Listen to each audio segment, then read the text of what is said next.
ठीक। और डॉक्टर साहब आप आए हैं हमारे पास और मास्टर साहब भी आज आ गए हैं। तो गाइस नमस्ते। आप लोग कैसे हैं? हम समझते हैं आप लोग अच्छे होंगे। तो मैं आज डॉक्टर मास्टर साहब से भी परिचय कराऊंगा और डॉक्टर साहब से भी परिचय कराऊंगा। देखूंगा कि भाई आप लोग अपने अपने कार्य क्षेत्र में बहुत कुछ करना चाह रहे हैं और कर भी रहे हैं अपने परिवार के लिए भी और समाज के लिए भी। तो डॉक्टर साहब से मैं सबसे पहले बात करूंगा। डॉक्टर साहब आप किस क्षेत्र के आप डॉक्टर हैं? हम होम्योपैथिक मेडिकल ऑफिसर हैं। जी होम्योपैथिक विभाग से हैं। जी। तो मैं जब कोई भी समस्या होती है तो क्या कहते हैं होम्योपैथ जो है ये कहाँ तक सफल है?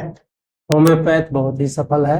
जी आप जो है अगर पेशेंस से जो है किसी भी चीज का अगर ट्रीटमेंट कराएंगे, हाँ, थोड़ा सा धैर्य रख के कराएंगे जी तो आपके रोग का निदान जरूर होगा। जी जी जी। तो मैं एक एक खुशी आपको डॉक्टर साहब बता दूं। मास्टर साहब के बेटी का जो है एडमिशन दिल्ली में हो गया है। तो ये अब कुछ दिनों बाद दिल्ली जाना चाह रहे हैं। तो मेरे ससुराल जाना भी चाहेंगे। पहुंच जाएंगे तो अच्छी बात है। और क्या कहते हैं वहां की कुछ सूचना हमको भी मिल जाएगी डॉक्टर मास्टर साहब के सहयोग से। मेरी तरफ से जी मास्टर साहब को बहुत बहुत बधाई। जी। और गाइस मैं आप लोगों को बता दूं कि आप दोनों बहुत अच्छे मित्र हैं। एक तो सबसे पहली बात ये सामाजिक कार्यकर्ता दोनों लोग हैं और हमें भी खींचे रहते हैं बीच बीच में। लेकिन सबसे अच्छा डॉक्टर साहब और मास्टर साहब का इस मोहल्ले में भी हमारे जहाँ हम लोग रहते हैं पंच नगर में सुल्तानपुर में। तो ये जो है दोनों के दोनों लोग इस समाज कार्यकर्ता में बड़ा भाग लेते हैं बढ़ चढ़ के हिस्सा लेते हैं। मैं समझता हूँ कि आज के समय में हम अपने समाज को यदि जगाना चाहते हैं तो कोई ना कोई अपने अनुभवों से समाज को कुछ न कुछ देना ही चाहिए चाहे किसी भी क्षेत्र में रहे तो देना ही चाहिए। तो हम मास्टर साहब से कुछ जानना चाहेंगे। तो मास्टर साहब आपको मतलब कि क्या लगता है समाज के बारे में कि बच्चों को पढ़ाना चाहिए या नहीं? सबसे पहले तो मैं आपके स्टूडियो में आया, जी आपको बहुत बहुत धन्यवाद। जी जी बहुत और अच्छा। साथ में बैठे हुए डॉक्टर साहब के प्रति भी आभार जी कि आप भी मेरे साथ यहाँ पर मौजूद हैं। जी बड़ी खुशी की बात है कि मास्टर साहब ने आज सामाजिक क्षेत्र के उत्तरदायित्व के विषय में बात छेड़े हैं। जी तो सामाजिक चेतना जो है सबके अंदर नहीं होती है। कुछ समाज के कुछ लोग ही होते हैं जो सामाजिक चिंतक होते हैं। वो अपनी जिम्मेदारी अपने उत्तरदायित्व को समझते हैं और निर्वहन करने का प्रयास करते हैं। सबसे पहले तो समाज में जो है लोग शिक्षा के माध्यम से ही आगे बढ़ सकते हैं। तो शिक्षा, जैसा कि बाबा साहब डॉक्टर भीमराव अम्बेडकर ने कहा भी था कि शिक्षा वह शेरनी का दूध है जो पीता है वही दहाड़ता है।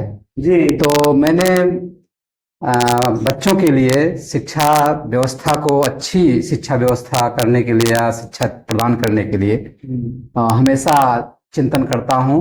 और बच्चों के आगे बढ़ने के लिए, उनके भविष्य को संभालने के लिए और एक कुशल नागरिक, देश में कुशल नागरिक बनने के लिए प्रेरणा देता हूँ।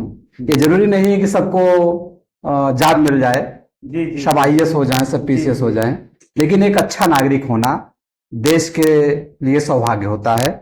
तो यही दृष्टिकोण बनाते हुए मैंने अपनी बेटी को सीयूटी के माध्यम से दिल्ली यूनिवर्सिटी में प्रवेश कराने की प्रक्रिया के तहत मैंने अप्लाई कराया और बेटी ने क्वालिफाई किया। जी। उसका 410 नंबर है। हमारे देश की लड़कियां आज बहुत आगे निकल रही हैं। तो मास्टर साहब के तीन बच्चे हैं तीनों ही अपने अपने मतलब पढ़ाई के क्षेत्र में लगे हुए हैं और इन्होंने अपने बच्चों को बाहर भेज दिया ये जान लीजिए गाइस।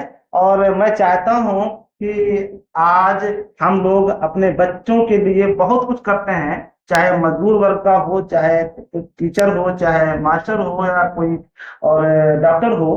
तो मैं समझता हूँ कि एक एक बच्चों को पढ़ाने के लिए हमें तो कुछ न कुछ तो करना ही चाहिए। भले ही अपने लिए कुछ कम खाना या कम बस व्यवस्था करनी पड़े लेकिन हमें बच्चों के लिए पढ़ाई के बारे में सोचना चाहिए। बिल्कुल बिल्कुल। तो डॉक्टर साहब भी अपने बच्चों को बड़ा ही उससे पढ़ा रहे हैं, पेट काट काट के पढ़ा रहे हैं। दूर ये सोच रहे हैं कि हमारे भी बच्चे कुछ आगे निकले और देश में, समाज में अपने आप को वहां प्रदर्शित करें।